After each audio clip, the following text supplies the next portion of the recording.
Welcome, नमस्कार, आप सभी का स्वागत है एनसीईआरटी सीरीज में। आज हम बात करेंगे ज्योग्राफी एनसीईआरटी क्लास 7th के सेकंड चैप्टर के बारे में, इनसाइड आवर अर्थ, हमारी पृथ्वी के अंदर। इसके बारे में जानेंगे। इसके फर्स्ट चैप्टर है जो 7th क्लास का इन्वायरमेंट, वो मैं आपको कंप्लीट करवा चुका हूँ। आप हमारे यूट्यूब चैनल पर जाके देख सकते हैं। अगर आप किसी भी कम्पिटेटिव एग्जाम की तैयारी कर रहे हैं, यूपीएससी का कोई एग्जाम है, सीएससी सिविल सर्विस वाला एग्जाम है, सीडीएस का है, एनडीए का है, या अदर स्टेट पीसीएस की तैयारी कर रहे हैं, स्टेट पीसीएस के जितने भी एग्जाम हैं जिसमें आपको डिटेल में जीएस पढ़ना है, तो आप हमारे चैनल को जरूर सब्सक्राइब कर लें। बढ़ते हैं हमारे चैप्टर की तरफ। ज्योग्राफी एनसीईआरटी क्लास 7 का second chapter, inside our earth. ये पीडीएफ हिंदी में, लेकिन मैं आपको सारी की सारी टर्म हिंदी और इंग्लिश दोनों में बताता हुआ चलूँगा। आपको इसमें बिल्कुल भी कन्फ्यूज नहीं होना, ठीक है। चैप्टर है हमारी पृथ्वी के अंदर, इनसाइड आवर अर्थ। इसमें ये बताया गया है पहले ही, हमारी पृथ्वी जैसे कि एक गतिशील ग्रह है, ठीक है, डायनेमिक प्लानेट है। इसमें अंदर की तरफ, बाहर की तरफ निरंतर लगातार इसमें परिवर्तन होते रहते हैं। अगर आप इसकी शेप देखेंगे, जैसे कि पर्वतों का बनना है, ठीक है, नदियाँ, पहाड़, ये सब पूरे के पूरे इसमें परिवर्तन, बदलाव करते रहते हैं। अंदर की तरफ भी बदलाव होते रहते हैं और बाहर की तरफ इसमें बदलाव होते रहते हैं, ठीक है। पृथ्वी किन पदार्थों से बनी हुई है, किन मैटर्स से बनी हुई है, इसके बारे में जानेंगे। पृथ्वी के पहले हमें जानना है कि अंदर क्या है, ठीक है। इसमें बताया गया है पृथ्वी का आंतरिक जो इंटीरियर ऑफ द अर्थ है, ठीक है, आंतरिक भाग है, उसके बारे में बताया गया है। ये आपको मैप दिखा रखा है। ये चीज़ें वैसे मैं आपको थोड़ा सा बेसिक पहले भी बता चुका हूँ, ठीक है। जैसे कि हमारी अर्थ है, यहाँ पर आपका प्रॉपर्टी आ गया, ठीक है, क्रस्ट आ गया, जिसको हम इंग्लिश में क्रस्ट बोलते हैं। सबसे ऊपरली वाली जो परत है अर्थ की, ठीक है, जिसपे हम रहते हैं, लिथोस्फीयर जिसपे हम रहते हैं, ये क्रस्ट, इसको हम क्रस्ट बोलते हैं, ठीक है। ये पूरा का पूरा क्रस्ट है, स्थल मंडल, लिथोस्फीयर। उसके नीचे आ जाता है आपका मेंटल, ठीक है, उसके नीचे आपका आ जाता है मेंटल। सबसे जो अंदर की तरफ है उसके तरफ आ जाता है कोर। तो 3 परतों में जो पृथ्वी है 3 हिस्सों में डिवाइड है। मैं आपको पहले ही बता चुका हूँ, एक मैप से आपको वैसे बता देता हूँ। ऊपरला हिस्सा है जो क्रस्ट है, ठीक है, इसको हम क्रस्ट बोल देंगे। ये वाला जो हिस्सा है ये आपका मेंटल हो गया और ये वाला आपका कोर हो गया। तो ये तो बेसिक चीज़ें आपको पता होनी चाहिए। सबसे ऊपर क्रस्ट है, फिर मेंटल है और फिर आपका कोर है। फिर ये भी 2 हिस्सों में डिवाइड कर रखा है इन्होंने, ठीक है। ऊपरी मेंटल, निचले वाला मेंटल है, ठीक है। और ऐसे ही कोर का है, ऐसे ही कोर का कर रखा है, ऊपर वाला है, ठीक है। इनर कोर है, आउटर कोर है। ये आउटर कोर हो गया, ये इनर कोर हो गया। और ऐसे ही इन्होंने क्रस्ट का किया हुआ है, 2 हिस्सों में मतलब के बांटा हुआ है पृथ्वी का। अंदर की तरफ ये जो चीज़ें पता चली हैं, आगे वाले जब हम चैप्टर करेंगे, जैसे कि ज्वालामुखी से जो निकलता है, लावा निकलता है, ठीक है, जो नीचे मैग्मा है, ठीक है, उससे पता चलता है। भूकंप से जो वेव्स निकलती हैं उससे चीज़ें पता चलती हैं, उसके हिसाब से चीज़ें बता रखी हैं। बाकी गहराई में, इससे ज़्यादा गहराई में कोई गया नहीं है। जैसे कि इन्होंने थोड़ा सा यहाँ पर फैक्ट दे रखा है, जैसे विश्व की सबसे जो गहरी खान है, ठीक है, साउथ अफ्रीका में है। इसकी गहराई 4 किलोमीटर तक है। तेल की खोज में इंजीनियर जो जाते हैं 6 किलोमीटर तक चले जाते हैं। पृथ्वी के केंद्र तक पहुंचने के लिए जो बिल्कुल ही संभव है, 6000 किलोमीटर की गहराई तक आपको जाना पड़ेगा, यानी कि यहाँ तक जाने के लिए, ठीक है। तो प्रॉपर्टी की हम बात करें, क्रस्ट की हम बात करें, तो ये बता रखा है जैसे कि महाद्वीप का जो है कॉन्टिनेंट मासस है जो, ठीक है, वो 35 किलोमीटर तक है। वहाँ पर प्रॉपर्टी की जो मोटाई है, उसके नीचे जो है 5 किलोमीटर तक है, जहाँ पर हम ओशियन है। ये मैप से आपको बहुत अच्छे से समझा रखा है, ठीक है। ये महासागरीय ओशियन क्रस्ट है, ये महासागर है, ओशियन है, ठीक है। और ये कॉन्टिनेंट प्रॉपर्टी है, ठीक है। ये यहाँ तक है, जैसे कि ये 35 किलोमीटर तक है। ऐसे जैसे कि पर्वत हैं, जो माउंटेन है, ऊपर की तरफ जैसे वजन है इनमें, नीचे की तरफ भी ऐसे फोल्ड में है, नीचे भी ऐसी गहराई तक है। ये बिल्कुल पतला सा इसका क्रस्ट, ठीक है। उसके नीचे फिर मेंटल आ जाता है आपका, ठीक है। तो ये बहुत सारी इसकी परतें हैं, जैसे इसमें बता रखा है, शुरुआत में भी आपको ये चीज़ें बता रखी हैं। बहुत सारी पृथ्वी जो है एक प्याज की तरह है, ठीक है। ऊपरला मैंने आपको बता दिया। और ये चीज़, एक और फैक्ट इसमें दिया हुआ है कि जो महाद्वीप ये जो है, कॉन्टिनेंट जो है, कॉन्टिनेंट का जो क्रस्ट बना हुआ है वो बना हुआ है सिलिका और एल्युमिनियम से। सिलिका और एल्युमिनियम से, इसे सिलिका और एल्युमिनियम से बना हुआ है। इसे सीएल बोलते हैं, इसे हम सीएल बोलते हैं। जो आपका ओशियन का बना हुआ है और सिलिका और मैग्नीशियम से बना हुआ है। सिलिका और मैग्नीशियम, वैसे सिलिका और मैग्नीशियम से आपकी मेंटल भी बनी हुई है, ठीक है। इसे हम सी में बोलते हैं। ये क्रस्ट वाला आपका क्लियर हो गया, ठीक है। ये 5 किलोमीटर तक है, ठीक है। और ये यहाँ 35 किलोमीटर तक है। वैसे जो कई जगह बहुत फैक्ट दे रखे हैं, अगर हम रेफरेंस बुक में भी पढ़ेंगे तो, ठीक है, जो क्रस्ट की मोटाई दे रखी है, कहीं पर 50 किलोमीटर तक दे रखी है, ज़्यादातर 100 किलोमीटर तक भी कहीं तक मानी गई है। यानी जो ऊपरली चट्टान है, जो रॉक्स हैं, जो प्लेट्स हैं, ठीक है, ये 100 किलोमीटर तक बता रखी हैं, ठीक है। उसके नीचे मेंटल आ जाता है। मेंटल की जो ऊपरी परत है उसमें आ जाता है आपका मैग्मा। मैग्मा जिसको बाहर निकलता है तो उसे हम बोलते हैं लावा, ठीक है। ये मेंटल में आ जाता है, फिर मेंटल की परतें आ जाती हैं, फिर आपका कोर आ जाएगा, ठीक है। इसके पर्पटी क्रस्ट के ठीक नीचे 2900 किलोमीटर तक, 2900 किलोमीटर तक आपका जो आ गया मेंटल आ गया, ये मेंटल आ गया, ठीक है। ये जो यहाँ पर दे रखा है मैप से आपको बता भी रखा है, ठीक है। ये ऊपरली क्रस्ट है, ये जो हिस्सा दे रखा है ये मेंटल का हिस्सा है, फिर ये जो नीचे वाला हिस्सा ये कोर का हिस्सा है, ठीक है।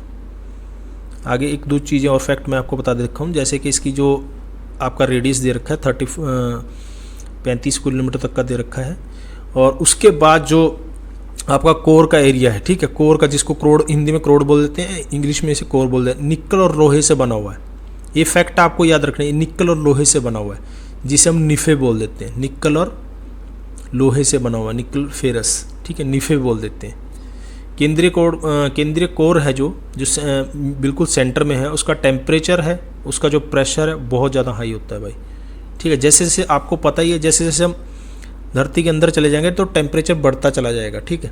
वो 165 मीटर तक कुछ 1 डिग्री टेम्परेचर बढ़ जाता है, तो नीचे आपको जाएंगे 6000 किलोमीटर तक आप जाएंगे तो टेम्परेचर बहुत ज़्यादा हाई हो जाता है। इसीलिए जब उसमें पढ़ेंगे भूकंप वाले, अर्थक्वेक वाले चैप्टर में पढ़ेंगे, जैसे कि उसमें कुछ तरह वेव्स निकलती हैं, पी निकलती है, एस निकलती है, एल निकलती है, ठीक है। तो कुछ वेव हैं जो उसके बीचे वाला जो हिस्सा है, बीच वाला कोर वाला जो हिस्सा है उसमें नहीं जा पाती। तो ये एक मान्यता है वैज्ञानिकों की, जो कोर वाला हिस्सा या तो बिल्कुल प्लास्टिक की अवस्था में, क्योंकि ऊपर से दबाव बहुत ज़्यादा है, लिक्विड फॉर्म में भी नहीं हो सकता, तो टेम्परेचर लेकिन बहुत ज़्यादा है, ठीक है। तो पृथ्वी का जो आयतन है जो इन्होंने बता रखा है, ठीक है, पृथ्वी का जो आयतन का इसका सिर्फ 1% हिस्सा ही क्रस्ट है, जो ऊपरी हिस्सा 1% है। 84% है जो मेंटल है, ठीक है। 15% है, 15% हिस्सा कोर है आपका। तो पृथ्वी की जो दे रखा है, रेडियस दे रखा है 6371 तक आपका दे रखा है, ठीक है। ये मैं आपको बेसिक से बता देता हूँ थोड़ा सा, जैसे कि आपका जो इन्होंने दिया हुआ है क्रस्ट वाला जो हिस्सा है वो 0 से 100 तक हो गया आपका, कई जगह 50 लिखा हुआ है, ठीक है।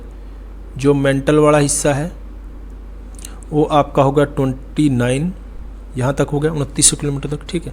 उसके बाद जो आपका कोर वाला हिस्सा है ये हो गया 6371 तक, यहाँ तक। पृथ्वी की अगर गहराई में बिल्कुल सेंटर पॉइंट में आपको पहुँचना है तो ये एरिया है, ठीक है। पृथ्वी का जो टोटल अगर हम पूरे का व्यास लगा देंगे, चारों तरफ अगर आपको चक्कर लगाना है तो इतना हो जाएगा, ठीक है। ये जो बीच का हिस्सा इतना है, ये जो आपको मैप से दिखा रखा है ना, ये यहाँ पर जाने के लिए आपको 6371 ये कोर वाला हिस्सा है बिल्कुल। तो पूरे का आपका अभ्यास हो जाएगा, पूरे का कंप्लीट होगी यहाँ पर चीज़। पहले आपका क्रस्ट आ गया, फिर मेंटल आ गया, फिर कोर आ गया। जो इसमें दे रखा है शैल और खनिज के बारे में बताया हुआ, रॉक्स के बारे में बताया हुआ है, ठीक है। रॉक्स के बारे में, चट्टान के बारे में बताया हुआ, और मिनरल्स, ठीक है, खनिजों के बारे में बताया हुआ है। इसमें ये चीज़ क्लियर कर रखी है कि जो आपकी क्रस्ट है, क्रस्ट के बारे में हमने ऊपर पढ़ा है, ठीक है। जो क्रस्ट है बहुत प्रकार की, अनेक प्रकार की शैलें हैं जो रॉक से, चट्टान से बनी हुई है, ठीक है। जो आपकी क्रस्ट है पूरी की पूरी वो चट्टान, जिस पे हम लिथोस्फीयर पे हम रहते हैं, ठीक है, जिस धरती पे हम रहते हैं, ये चट्टान है एक, ठीक है। ये रॉक्स है, बहुत तरह की रॉक से बनी हुई है, और जो रॉक्स है वो किससे बनी हुई है, वो आपकी बनी हुई है खनिज से, मिनरल से बनी हुई है, ठीक है। खनिज जो है क्या होते हैं, जिस साइंस में जैसे आप पढ़ते हैं, जिसका एक निश्चित भौतिक गुणधर्म होता है, ठीक है, सर्टेन फिजिकल प्रॉपर्टी जिसकी होती है, ठीक है, डिफाइन केमिकल कंपोजिशन जिसका होता है, उसके हम खनिज बोल देते हैं, साइंस में पढ़ते हैं, ठीक है। तो हमें शैल के बारे में यहाँ पर पढ़ना है। शैल अलग अलग तरह की हो सकती हैं, आपकी कलर के हिसाब से आपकी अलग हो सकती हैं, ठीक है। कलर के हिसाब से, आपकी साइज़ के हिसाब से और टेक्सचर के हिसाब से आपकी अलग अलग हो सकती हैं। कलर के हिसाब से, साइज़ के हिसाब से, टेक्सचर के हिसाब से अलग अलग तरह की हो सकती हैं। तो 3 तरह की मेन जो है 3 टाइप की आपकी होती हैं, 3 तरह की मेन जो रॉक्स हैं आपकी होती हैं, शैल जो होती हैं। एक तो होती है आग्नेय, जिसको हिंदी में बोलते हैं, इंग्लिश में इसे इग्निस बोल देते हैं, इग्निस शैल, ठीक है। दूसरी आपकी होती है अवसादी सेडिमेंट्री। तीसरी होती है हिंदी में कायांतरित, इंग्लिश में मेटामॉर्फिक। ये 3 तरह की आपकी रॉक्स होती हैं, ठीक है। इग्निस होगी, और दूसरी सेडिमेंट्री, और तीसरी होगी मेटामॉर्फिक, तीनों की तीनों, ठीक है। इग्निस आपको आग से समझ लेना है, इग्निस है आपका आग से समझ लेना है। सेडिमेंट्री, सेडिमेंट्स जो होते हैं अवसाद जिसको बोल देते हैं, ठीक है, और कायांतरिक मेटामॉर्फिक। ठीक है, ये तीनों चीज़ें मैं आपको बताता चलूँगा। जैसे कि हम सबसे पहले हम पढ़ेंगे जो आपकी इग्निस है, जिसे आग्नेय बोल देते हैं, आग्नेय रॉक्स जो बोल देते हैं। ठीक है, जैसे कि लिक्विड फॉर्म में जो मैग्मा होता है ठंडा होकर ठोस हो जाता है, इससे बने शैल को हम इग्निस शैल बोल देते हैं। इसे हम प्राइमरी रॉक्स भी बोल देते हैं, प्राथमिक शैल है। बाकी जो जितनी भी रॉक्स हैं इसी से बनती है। ये प्राइमरी रॉक्स यही है आपकी। इग्निस शैल है जो दो तरह की है, अंतर्भेदी है, एक बहिर्भेदी है। ठीक है, अंतर्भेदी को इंट्रसिव बोल देंगे, इंट्रसिव रॉक्स, और बहिर्भेदी को एक्सट्रसिव बोल देंगे। यह है आपकी इंट्रसिव और ये है आपकी एक्सट्रसिव। ठीक है, दो तरह की है। क्लियर हो गया यहाँ पर। जो इग्निस शैल है, जैसे कि मैंने आपको पहले भी बता रखा है, जो आपका यहाँ पर मैं आपको एक मैप से बता देता हूँ थोड़ा सा। जैसे कि आपका नीचे जो मैग्मा है, ठीक है, मैग्मा है, जैसे ही बाहर निकलता है इसे हम लावा बोलते हैं। ठीक है, पृथ्वी के अंदर जो टेम्परेचर है, जो प्रेशर है, उससे ये जो परत है, ठीक है, बिल्कुल संचलन में चलती रहती है। जैसे ही इसे कोई निकलता है द्वार, जैसे कि हम ज्वालामुखी वगैरह में पढ़ते हैं, ठीक है, ये बाहर निकलता है, मैग्मा बाहर निकलता है, इसे हम लावा बोलते हैं। हालांकि ज्वालामुखी से जो हम वोल्केन से पढ़ते हैं उससे तो बहुत सारी चीज़ें निकलती हैं, लेकिन हम यहाँ पर मेन इसके बारे में पढ़ेंगे, लावा के बारे में। ये बाहर निकलता है। ठीक है, कई बार ये बाहर निकलने की बजाय ऐसे जम जाता है, अंदर की तरफ जम जाता है। ठीक है, ऐसे कई बार ये बाहर निकल जाता है पूरा का पूरा। ठीक है, ये दो तरह, इसी से जो आपकी इग्निस रॉक्स है वो इसी से बनती है, मैग्मा से बनती है, लावा से बनती है। ठीक है, तो जैसे ये बाहर की तरफ, जो अंदर और बाहर का अंतर्भेदी जिसे बोल रहे हैं, और बाहर जो अंदर की तरफ है और जो बाहर की तरफ है। ठीक है, जैसे ही लावा बाहर की तरफ निकलता है, जैसे ही लिक्विड फॉर्म में लावा पृथ्वी की सतह पर आता है तो तेजी से ठंडा होता है, जल्दी से ठंडा हो जाता है। ठीक है, अंदर की तरफ टेम्परेचर ज़्यादा है, बाहर की तरफ उससे टेम्परेचर बहुत कम है, तेज़ी से ठंडा हो जाता है तो क्रस्ट पे जमने लग जाता है, तो इसे भरविधि, जिसे इग्निस शैल बोलेंगे। ठीक है, ये बहुत ही महीन दानों से बनती है। ठीक है, उदाहरण के लिए बेसाल्ट, इसका जो सबसे अच्छा उदाहरण है वो है बेसाल्ट। बेसाल्ट से फिर आगे हमारा जो दक्कन का पठार है, डक्कन प्लेट्यू है, पूरा का पूरा बेसाल्ट लावा से बना हुआ है, और बाद में फिर काली मिट्टी उसी से बनती है। तो बाहर की तरफ जैसे ही लावा बाहर की तरफ आ गया, वो ठंडा हो जाता है, धीरे धीरे ठंडा हो जाता है। ठीक है, जल्दी से ठंडा हो जाता है, तो फिर वो उसका इग्निस शैल बन जाती है। और इग्निस शैल का उदाहरण इन्होंने दे रखा है बेसाल्ट।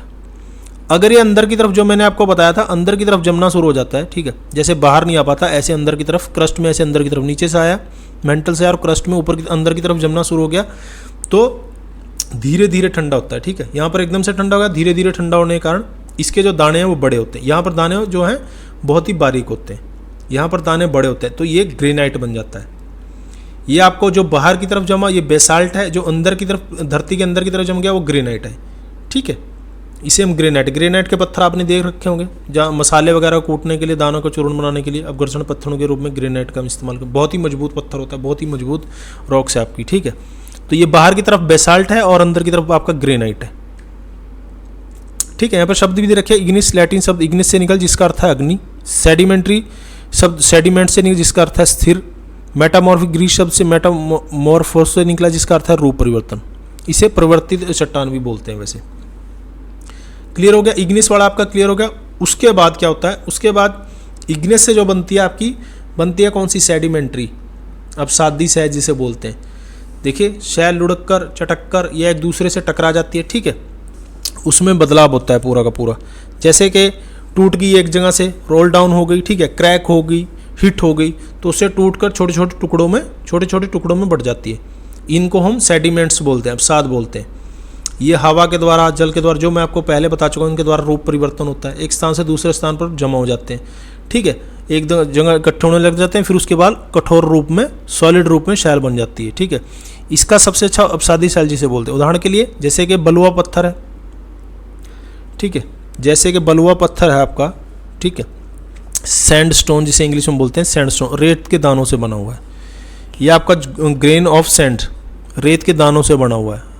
ठीक है, बलुआ पत्थर आपने देखा होगा, अभी मैं आपको आगे इसकी पिक्चर भी दिखा दूंगा। ठीक है, इनमें जो ये शैल होती हैं, सेडिमेंट्स होती हैं, इनमें जो है आपके प्लांट्स के, पौधों के, जानवरों के, ठीक है, अन्य जो सूक्ष्म जीवाणु हैं उनके, जो इन शैलों पर कभी रहते थे, क्योंकि टुकड़ों में बट गई, फिर बाद में इकट्ठा, उनके जीवाश्म, फॉसिल जिसे बोलते हैं, जिसे हम फॉसिल बोलते हैं। तो आपके पास अगर ये क्वेश्चन आए तो फॉसिल कौन सी आपकी चट्टान में, कौन सी आपकी रॉक्स में पाई जाती हैं, तो सेडिमेंट्स में मिलेंगे आपको, इग्निस में नहीं मिलेंगी। फॉसिल जो है आपकी जीवाश्म जो है और यहीं पर मिलेंगे, जीवाश्म फॉसिल जो मिलेंगे यहीं पर मिलेंगे। बाद में फिर इनका बहुत ही करोड़ों सालों में आपको पता ही है, फिर कोई कोयले के रूप में, कोई अपना पेट्रोल के रूप में फॉसिल जहाँ पर पाए जाते हैं, ठीक है, वो एक अलग चैप्टर हो गया, ठीक है। तो ये आपका होगा सेडिमेंट्स रॉक, उदाहरण भी मैंने आपको दे दिए दोनों के दोनों। उसके बाद तीसरी, मैं आपको इसकी पिक्चर भी दिखा दूंगा। तीसरी है आपकी जैसे कि इग्नेस होगी, आपकी सेडिमेंट्स होगी, उसका जो हाई टेम्परेचर है और हाई प्रेशर है के कारण कैंत्री, ठीक है, मेटामॉर्फिक में बदल जाती है, मेटामॉर्फिक में बदल जाती है। हाई टेम्परेचर, ये बहुत टाइम में होता है, एक दिन में नहीं चीज़ हो जाती है। पिक्चर भी आपको दे रखी है, मेटामॉर्फिक में परिवर्तित अवसादी शैल। उदाहरण के लिए जैसे कि चिकनी मिट्टी है, क्ले है, ये स्लेट में बदल जाएगी।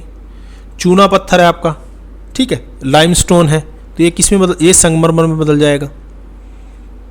ऐसे आपको एक बहुत ही अच्छी पिक्चर से मैं आपको इसमें समझा देता हूँ। जैसे कि इन्होंने थोड़ा सा उदाहरण भी दे रखा है जिसके हम ये प्रयोग करते हैं। ये पिक्चर से आप देख लो पहले तो, जो लाल किला बना हुआ है किससे, लाल बलुआ पत्थर से बना हुआ है, ठीक है। लाल किला किससे बना हुआ है, रेड सैंडस्टोन से बना हुआ है, लाल बलुआ पत्थर से बना हुआ है, ठीक है। लाल बलुआ पत्थर क्या चीज़ है,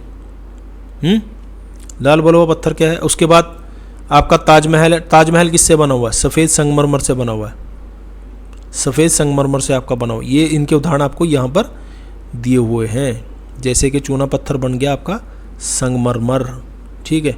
उसके बाद अवसाद का आपको दे दिया, जो मैंने आपको उसमें बताया है। उदाहरण के लिए लाल बलुआ पत्थर रेत के दानों से बना, तो लाल बलुआ पत्थर क्या हो गया, सेडिमेंट्री रॉक हो गई, और संगमरमर क्या हो गया, मेटामॉर्फिक रॉक हो गई आपकी।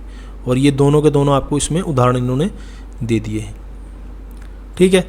उसके बाद आपको ये चीज़ें बहुत ही अच्छे पिक्चर से समझा रखा है, लेकिन यहाँ पर एक फैक्ट और दे रखा है कि किन्हीं निश्चित दिशाओं में, ठीक है, ऐसी अलग अलग टेम्परेचर कहीं का अलग है, कहीं का प्रेशर अलग है, सेल चक्रीय तरीके से एक दूसरे में परिवर्तित हो सकते। तो ये ज़रूरी नहीं है कि सेल चक्र हमारा इसी हिसाब से चलेगा, ठीक है, ये ज़रूरी नहीं है इसी हिसाब से चलेगा, ये इसमें भी बदल सकती है, ठीक है, और ये आपकी इसमें भी बदल सकती है सीधी, वो टेम्परेचर पे और प्रेशर पे डिपेंड करेगा।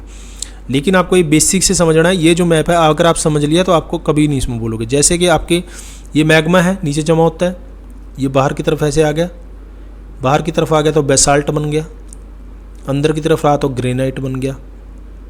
ये कौन सी इग्निस आपकी आग्नेय चट्टान है, आग्नेय चट्टान। उसके बाद आग्नेय शैल बन गई, ये उदाहरण दे रखा है इसका, इग्निस शैल। इसके बाद टुकड़ों में बट गई, किससे बटी, टुकड़ों में, ठीक है, टेम्परेचर से और आपके मतलब चटक कर लुढ़क कर, ठीक है, रोल डाउन हो गया, क्रैक हो गया, हिट हो गई, टूट कर, ये अवसाद बन गए, इसके सेडिमेंट्स बन गए। ये टेम्परेचर की बात नहीं है, सॉरी, टेम्परेचर वाली अगले, ये अवसाद बन गई। अवसाद से फिर ये इकट्ठी होनी शुरू हो गई, ये अवसादी शैल बन गई, सेडिमेंट्री रॉक बन गई आपकी। सेडिमेंट्री रॉक से यहाँ पर टेम्परेचर से आपकी और प्रेशर से, हाई टेम्परेचर से और प्रेशर से बन गई मेटामॉर्फिक।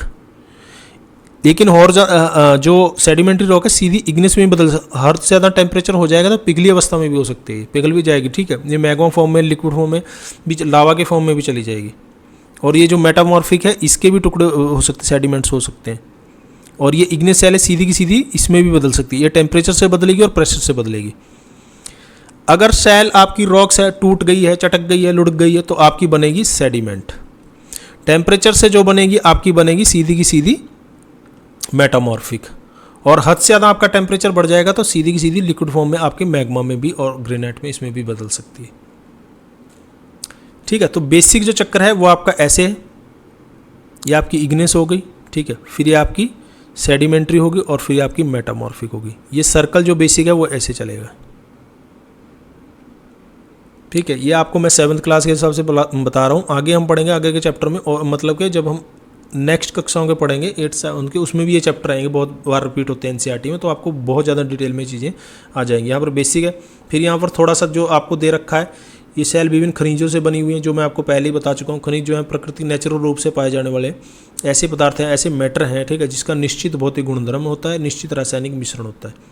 इसे खनिज मानव जाति के लिए इंपॉर्टेंट है। खनिज कितने तरह के हैं, जैसे कि ईंधन के रूप में भी होते हैं, फ्यूल के रूप में भी होते हैं, कोयला हो गया, प्राकृतिक नेचुरल गैस होगी, पेट्रोलियम हो गया, ठीक है, औषधि के रूप में और उर्वरक के रूप में भी होता है, लोहा हो गया, एल्युमिनियम हो गया, सोना हो गया और यूरेनियम हो गया। ये सारे के सारे क्या है, खनिज हैं आपके, मिनरल्स हैं, ठीक है। इनसे फिर आपकी रॉक्स बनती है और रॉक क्रस्ट बनता है पूरा का पूरा।